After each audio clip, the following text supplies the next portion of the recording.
the lead pot, and I've got some old lead that I've had with some of the impurities. But to use lead and so it becomes useful, you have to scrape the impurities off. And so I'm scraping off such things as tin and dirt and all kinds of things, so that pot is ready now to receive old styled lead from all kinds of sources. If you look over here on my counter, I have a bunch of lead from all different sources. Notice that it's not really shiny, that it's dark, and it's all kinds of yucky looking lead. So what I'm going to do today is we're going to put these pieces in the lead pot to refine them. If you notice the gray on the lead is oxidizing. It's the environment they've been in. It oxidizes the surface of the lead so that it reacts and becomes lead oxide. That's why you see such a dull color. And the only way to get rid of that dull color is either scrape it off or burn it off. So the first thing we're doing today is cleaning up this lead that I have. And as you see in here, what's happening, because I put it in my hot pot of lead, you start to see all the other pieces of stuff that was with it, such as metal hooks, swivels, all kinds of stuff. You will see those start to come apart as the little items are all melted. And it all floats to the surface because lead is very, very dense. It's as dense as silver or gold. Hence the illustration, the refiner's fire for silver applies very much in this aspect. So if you look really close here in my lead pot, what I'm going to do is scrape off the impurities. And you see, first of all, I've got some of those. And you notice there's some dirt in there. Didn't see that before, but that's some of the results of the lead oxide. When lead is exposed to the atmosphere for very long and all in the air, it oxidizes, it becomes discolored. Now, some of this lead was inside little pieces of hard metal, such as copper or even aluminum. And what happens is they use that for little weights by attaching swivels and pieces of metal with hooks on them. But we're taking those out because we don't want to use that. We want to use the pure lead that's in the pot today for melting to be useful for what I need it for, which is either lead weights to fish with or lures. And much of what I do is with fishing for bottom fish and lingcod. We have lures that we're going to do, and we'll show you that in just a second. So you can look in the pot now. I've got rid of most of the items, but you'll see kind of a scuzz on the top. And as you scrape it, all the impurities come to the surface, just like that. And you can see because the impurities are not shiny. They take away the shininess of what you see here. And what that tells me is that there's impurities in that melted lead mixture. So let's pause for a moment.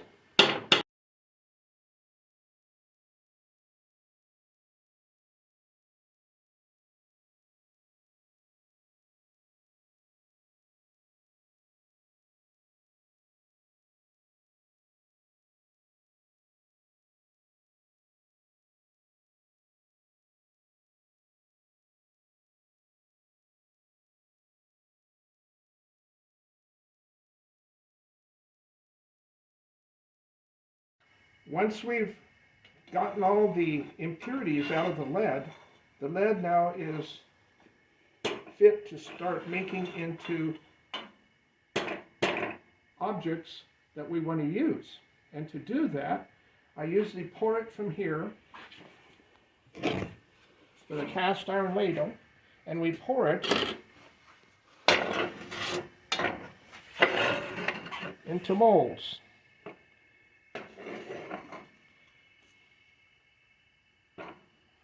If you notice that some of the stuff that's hanging on the ladle, those are impurities. because the melting point of that is different. It's a lot hotter than the lead melting on the tin, hence it sets up in my lead. So once we've poured it into these, we then move to the actual using the purified lead. Pause.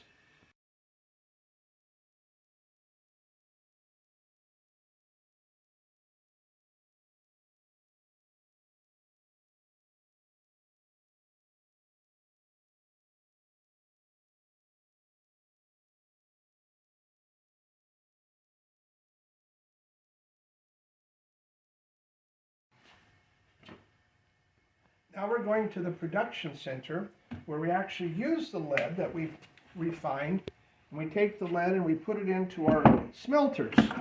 Our actual smelters here divides everything up, and it melts the lead that's been partially purified so that it can be used. It has to be heated up so that it becomes very pliant and pourable to accomplish what we're doing. Now, if you look inside of our little furnace here, it's electric, and we have to scrape off this stuff. This is, again, like tin that comes to the surface, because tin is so much lighter than lead. It floats on top of the lead.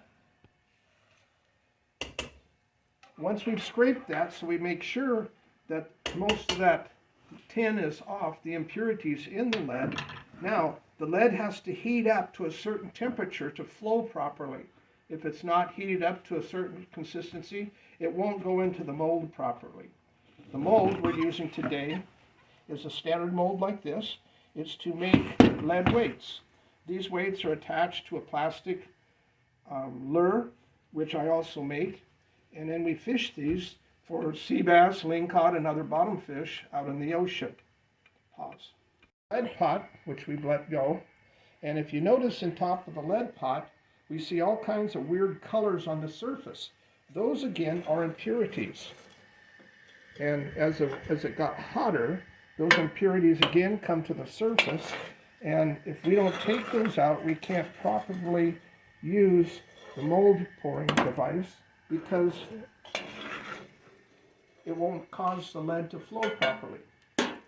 Another aspect that I have found is that I need to heat the lead mold up, because if it's too warm, the lead won't go properly into the mold and you won't get a proper image that you're trying to get out of it. So we just heat it up a little bit here, and then we take it back to our production center. Okay, we're moving back to the production center. And it's a pretty simple device. In this production center, what we're making is 2-ounce lead weights, which attach to a pretty good sized plastic. Once the hook is in there, we set it underneath the spout. And we purified the lead, we purified this, and we open up the spout to let it flow into the mold. It's a little slow, okay? And this is a 2-ounce, so, okay, let's see how we did. So coming out of that, the device we have is made in the image of the mold. We'll do one more just to confirm. I put the hook in there. And we pour another one.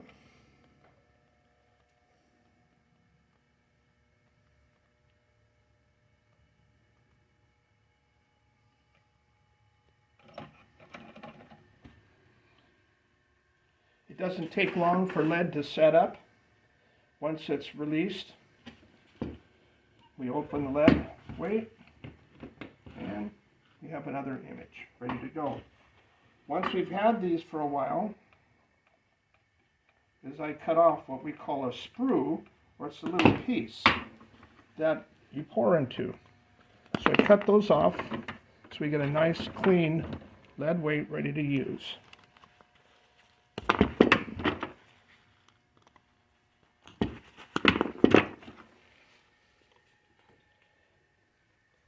And since lead is such an expensive metal nowadays, we pour it all back into our pot, melt it again so it's reusable again, and we have, at this point, 5 brand new 2-ounce weights. Now, there's some lessons in this. We have to be prepared to have the fiery furnace of adversarial challenges in our life. Those adversarial challenges can be all kinds of things that happen, but it tests us, it refines us. Those things are so important because without them, we will soon become like this dull piece of lead, oxidized by our environment and not reflecting the glory of God that He wants in our lives. We're unusable. And it's not until we're put into the furnace of adversarial things going on, and adversity, that at that point that we can become moldable and usable, where Jesus can pour us into His image so we become usable for the kingdom of God. Concluding this little short video is a couple more scriptures. One's found in Malachi. He, God, will sit as a refiner and purifier of silver. He will purify the Levites, the priesthood, and refine them like gold and silver. Then the Lord will have men and women who will bring offerings in righteousness. Going towards the end of our Bible in 1 Peter, Peter addresses the church that's going through suffering at times and adversarial challenges. And he says, "In this you greatly rejoice, so now for a little while you may have to suffer grief in all kinds of trials. These have come so that your faith, of greater worth than gold, which perishes even though refined by fire, may be proved genuine and may result in praise, glory, and honor when Jesus Christ is revealed." Again, He's preparing us for working in His service on a daily basis. Peter continues in chapter 2 of his same book. "As you come to Him, the living stone, rejected by men, but chosen by God and precious to Him, you also, like living stones, are being built into a spiritual house to be a holy priesthood, offering spiritual sacrifices acceptable to God through Jesus Christ." Those spiritual sacrifices are in service to our King of Kings. Whatever it is that He has called you to be, maybe you're shaped like one of these. Maybe you're shaped in one of these larger lead weights that we use in deeper water.